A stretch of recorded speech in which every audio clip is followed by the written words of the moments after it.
गया? बेटी अपने सम्मान की भीख मांग रही है, अपने जीवन की रक्षा के लिए भीख मांग रही है।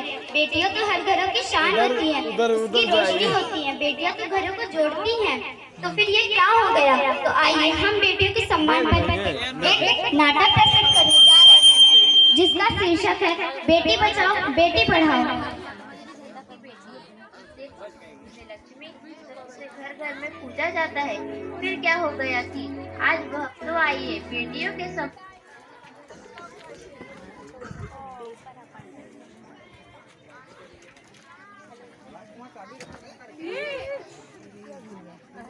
दूध भी नहीं पिया और स्कूल जाने की तैयारी भी तो करनी है। नहीं माँ, मैंने तो मुन्ना को नहीं देखा।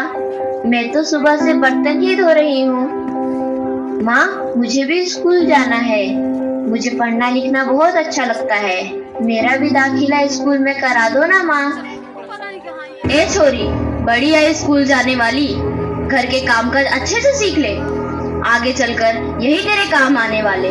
पढ़ लिख कर कौन सा तुझको कलेक्टर बनना है? जल्दी जल्दी बर्तन साफ कर। माँ जी, मीरा को भी स्कूल में दाखिला दिला दीजिए ना।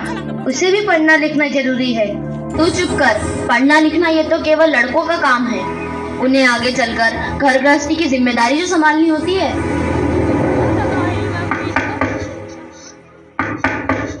अरे क्या हो रहा है? कौन किसकी जवाबदारी संभाल रहा है? और हमारी मीरा बेटी क्यों रो रही है? देखिए ना डॉक्टर दीदी, दादी मुझे स्कूल ही जाने नहीं देती। कहती है तुझे पढ़ लिख कर क्या करना है, आगे चल के चूल्हा चौका ही तो संभालना है। अरे यह तो बहुत गलत बात है माँ जी। क्या आपको नहीं लगता कि हम बेटियां भी पढ़ लिख कर आगे बढ़े? आज समाज बहुत आगे बढ़ गया है माँ जी। आप किस दुनिया की बात कर रही हैं? हम 21वीं सदी में जी रहे हैं। मैं आज ही टीचर दीदी से बात कर मीरा का दाखिला स्कूल में कराती हूँ। और हाँ, मैं तो यहाँ इसीलिए आई थी कि मुन्ना को पोलियो ड्रॉप दिया कि नहीं। जगह जगह इसके कैंप लगे हैं। अच्छा हुआ बहन जी आप आ गए। अब मुन्ना को पोलियो ड्रॉप भी दे देंगे और मैं इसे स्कूल भी पहुंचा दूंगी। अच्छा मीरा, अब तुम रोना नहीं। तुम जरूर स्कूल जाओगी और एक दिन पढ़ लिख कर मेरी तरह बहुत अच्छी डॉक्टर बनोगी। ठीक है बेटा?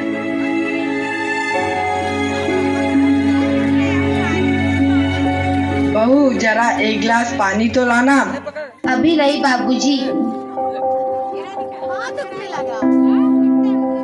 ये लीजिए बाबूजी। अरे ये देखो, अखबार में प्यारी बेटी के बारे में कितनी सुंदर कविता आई है। आओ मैं तुम्हें यह कविता पढ़कर सुनाता हूँ। कहती बेटी बाह पसार, मुझे चाहिए प्यार दुलार। बेटी की अनदेखी क्यों करता है निष्ठुर संसार। सोचो जरा हमारे बिन बसा सकोगे घर परिवार।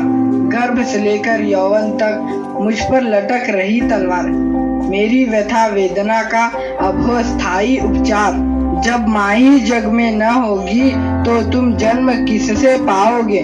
जब बहन न होगी घर आंगन में तो किससे रूठोगे, किसे मनाओगे। जब दादी नानी न होगी तो तुम्हें कहानी कौन सुनाएगा। जब कोई स्वप्न सुंदरी ही न होगी तो तुम किससे ब्याह रचाओगे। जब घर में बेटी ही न होगी तो तुम किस पर लाड लुटाओगे। जिस दुनिया में स्त्री ही न होगी उस दुनिया में कैसे रह पाओगे। जब तेरे घर में बहू ही न होगी तो कैसे वंश आगे बढ़ाओगे। नारी के बिन जग सुना है, तुम ये बात कब समझ पाओगे। हाँ तो भाग्यवान, कैसी लगी यह कविता, है ना मजेदार? काहे की मजेदार कविता, मुझे नहीं आई पसंद। अरे कोई घर में है क्या? आइए आइए टीचर दीदी, हम आप ही का इंतजार कर रहे थे। हाँ जरा मैं कुछ दिनों के लिए बाहर चली गई थी, इसलिए यहाँ नहीं आ पाई। डॉक्टर बहन जी कह रही थी आपने मीरा का अभी तक दाखिला नहीं कराया। ये तो बहुत होनहार छात्रा है, हमेशा अच्छे अंक लेकर उत्तीर्ण होती है। हाँ मैं भी तो यही चाहती हूँ कि मीरा स्कूल जाए, खूब पढ़े, पर मेरी यहाँ सुनता कौन है। हाँ हाँ खूब पढ़ाओ लड़की को और बाहर भेजो। जब कुछ गलत सलत हो जाएगा ना तो मुंह छुपाने की भी जगह नहीं मिलेगी। अरे माँ जी, आप कहाँ की बात कहाँ लेकर बैठ गए। मीरा को 10वीं तक तो पढ़ाई पूरी कर लेने दीजिए, आगे की पढ़ाई के बारे में बाद में सोचेंगे। हाँ टीचर दीदी, हम मीरा को अवश्य स्कूल भेजेंगे। मैं उसे मेरे जैसा अनपढ़ नहीं रहने दूंगी, उसे खूब पढ़ाऊंगी। कल मीरा को तैयार रखना, मैं उसे लेने आऊंगी। क्यों दादाजी, सही कहा ना मैंने? हाँ हाँ बेटा, बिल्कुल सही कहा। मैं तो कब से कह रहा हूँ कि मीरा को भी स्कूल जाने दो। प्रणाम दादाजी। प्रणाम बेटा।